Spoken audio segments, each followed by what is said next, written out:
Hello, everyone. Welcome back to this podcast where I'm sharing my experiences, learnings, and failures of how to go about a really big transformation project that involves change management with multiple stakeholders. I'm going to quickly summarize what we have discussed over the past few weeks and talk about some of the challenges and failures I've faced in the first few steps. So, quickly talking about the change management, specific change management program that I'm running. The why of it is that the organization is going through a strategic plan. That's a 3 to 5 year plan. And for the business unit, the component of the strategic plan has been very critical. No, the business urgency is not shared by multiple stakeholders. Today, the what of it is today we are trying to overcome pain points. Tomorrow, what we are trying to do is we are trying to do future proofing and enabling the scenarios for tomorrow. In the how and the who, we are trying to have a set of stakeholders that we're working with, and we are these are senior stakeholders who are our champions, and we are trying to energize and mobilize them. That's the first step. The second step is we are going to have pilot teams that are going to be we are going to use to build momentum, and they are going to be our storytellers to create and catalyze this movement as we go on.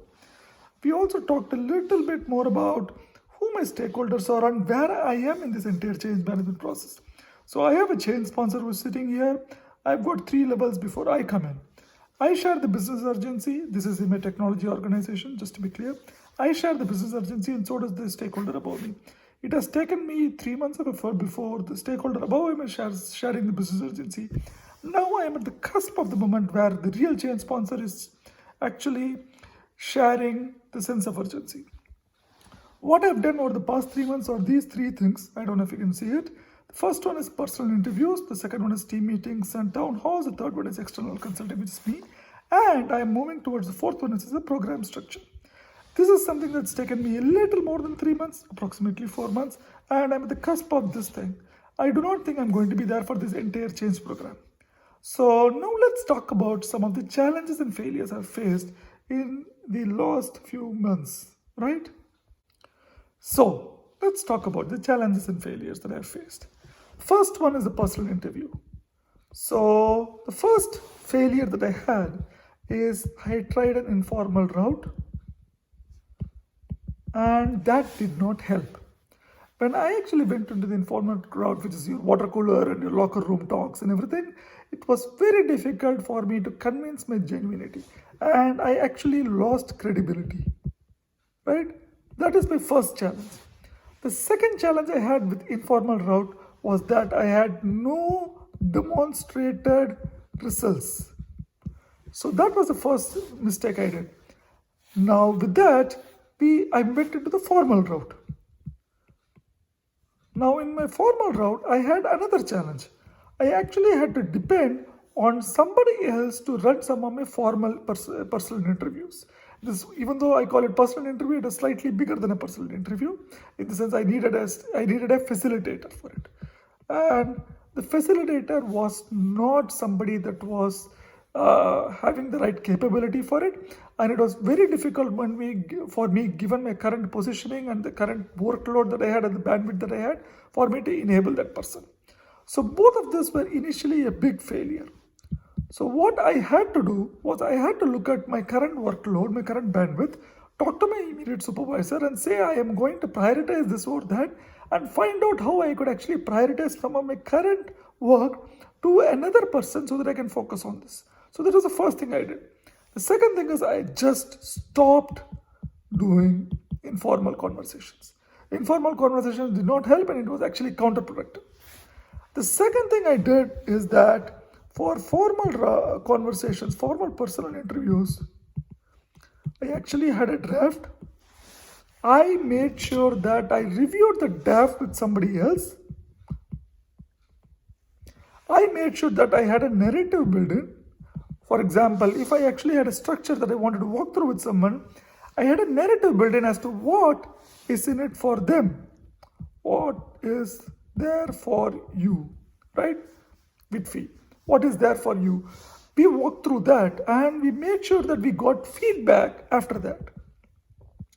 After a few rounds of some of these conversations, I started getting tractions in personal interviews.